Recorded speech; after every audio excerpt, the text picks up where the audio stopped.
There's a book out now, and it has called the Bible Codes, and there's been discovered a secret code in the Torah which indicates a lot of events that have occurred now in this time frame. Would you care to elaborate on the validity of that? Indeed, beloved friend, it is not by accident, as nothing is, that it has come to pass that the question is being asked now. Anyone who has listened closely to what I just shared with you should have a good smile and a good laugh, recognizing that the question about these Bible codes is in perfect alignment with what has been shared. There is indeed what you could call a secret code that passes through the Torah. It will not be discovered to be as clear as expressed in the New Testament, except through certain strands of my teachings. That secret code is like a roadmap laid under the field of creation of humanity. For remember, from the time the dream of separation first entered into the mind, the Father created its correction. And that correction is being played out in the field of space and time. That which was called the Torah was indeed written by prophets, if you will. Mystics would be another word. Or how about channels, who received guidance to tell stories, some of which, by the way, are fictional, and yet carry what you call a mythical element. They are fiction not as a lie, but as stories designed to prompt the soul to remember the truth. Within these books of the Torah, then, there has been a strand of light, like a thread woven through it all, that carries little molecules or little atoms of essential truth, revealing and carrying forth God's plan for the enlightenment of His creation. Within this strand, yes, many events have needed to come to pass. Many of the events in your world are secondary or third or fourth in levels of importance. Some are quite primary within the greater expression of God's plan. I am mentioned in the Torah 70 times. I do not mean here by the words that you would read in your scripture of the Torah, but through that which can be revealed through these Bible codes. All of this is to say that it was already known by the lineage that a day would come within this family called the Jewish nation, that a certain one would be born who was like the fruit of the fruit. There is some of Moses, some of Ezekiel, some of every prophet within me, as that strand of light emanating from Abba culminated in the expression of the life of Jeshua ben Joseph, mirroring the truth of every soul back to itself, even though it was so deeply asleep. Whether it be Judas, or Esther, or Mary, all of them, every being who has ever come to hear of my life, no matter how asleep they've been, Abba, through me, created that which models the truth of every soul. That is what I meant when I said I was merely a prototype for what is to come, and what I meant when I said, greater works than these will you do. For there is great power, exponential power, when there are 10 Christs as opposed to 1, or 50,000 Christs as opposed to 10. That's what's coming on your planet, a planet of Christs.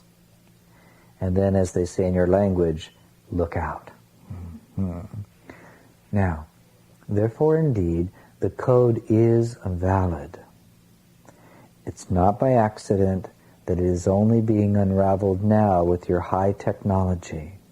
It required that technology to even begin to discover it. It does indeed predict many events that have come to pass, but this is only to remind you that all is already in the hands of your Creator. Darkness cannot overcome light. Fear cannot defeat love.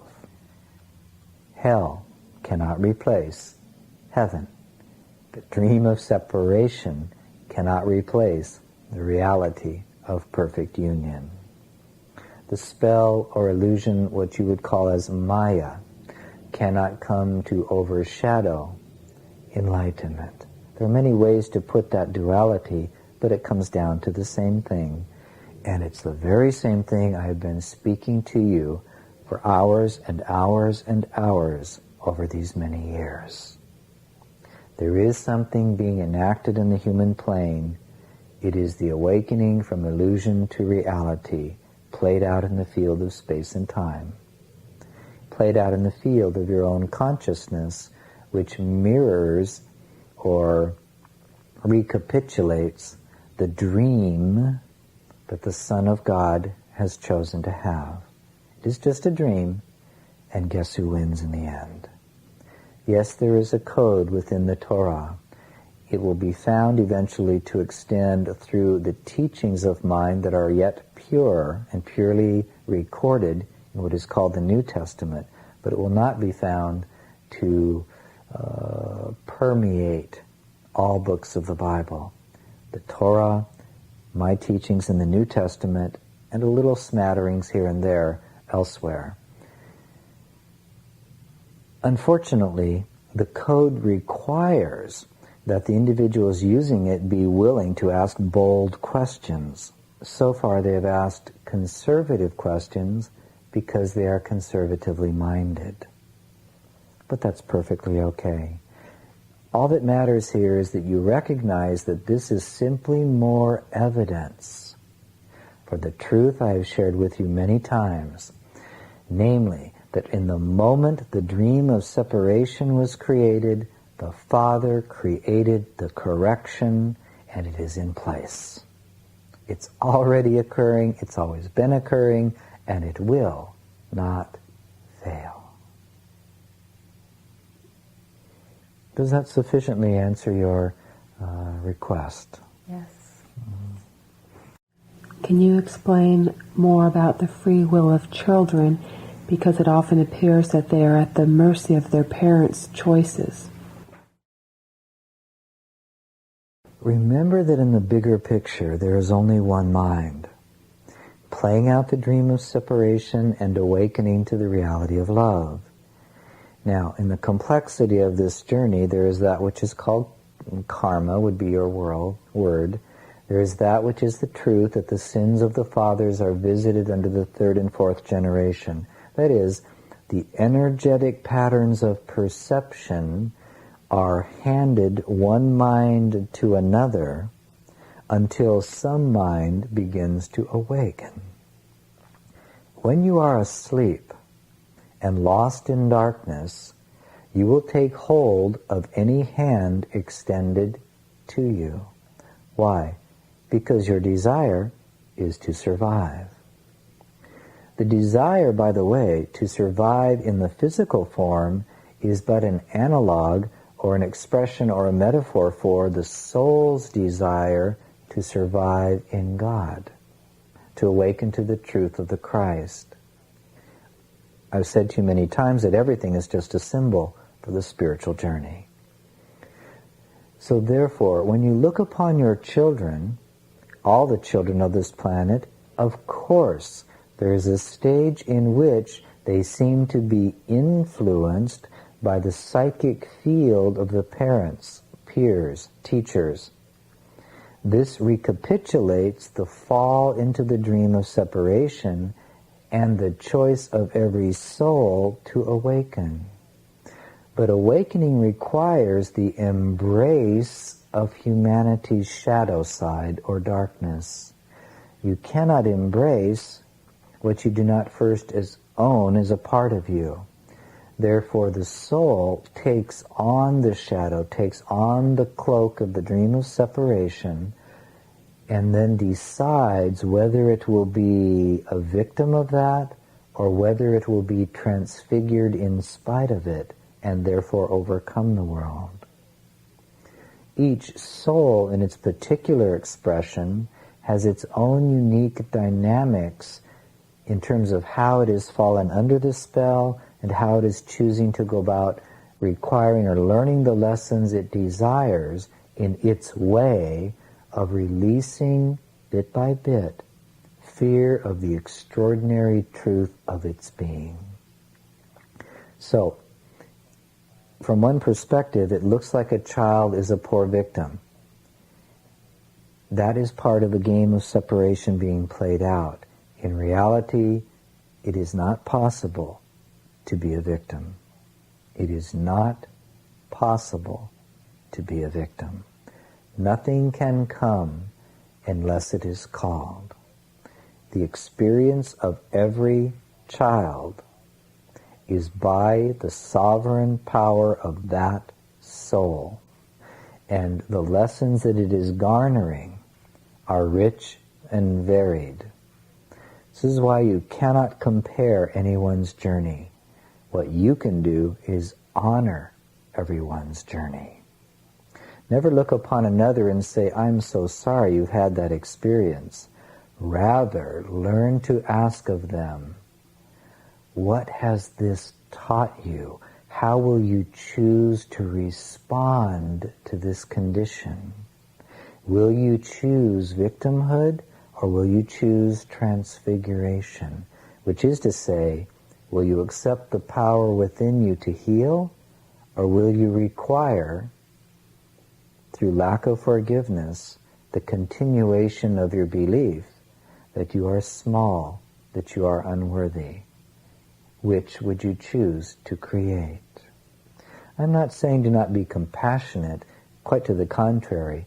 Passion means to enter into passion with, compassion, community, to join with in passion.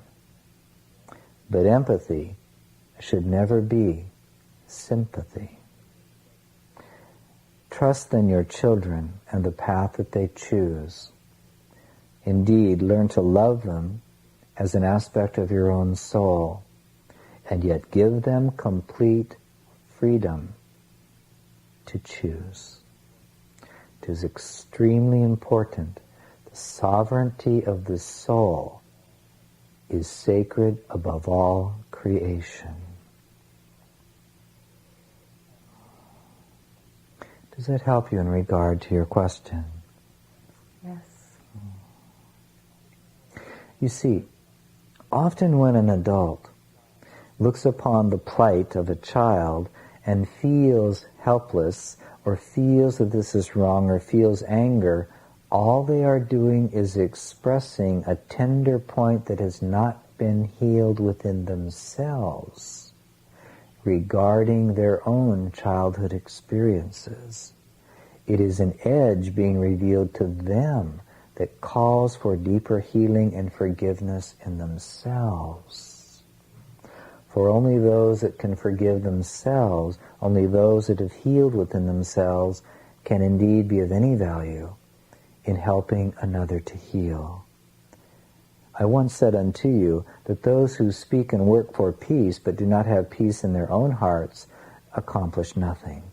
It is no different than working with a child who's been abused, has been hungry, is going through turmoil with peers, whatever it is. If it is, what is your term here, if it is activating your emotion, look well to see what might yet remain unhealed within yourself. In other words, take the log out of your own eye before you attempt to help another with the speck of dust in their own that looks like a log because you are projecting what is unhealed within yourself. Only the healed mind can assist in the healing of another. We'll let that answer then be sufficient for now. Thank you. Indeed, you are most welcome. And unto all of you then again, blessings and peace be with you always.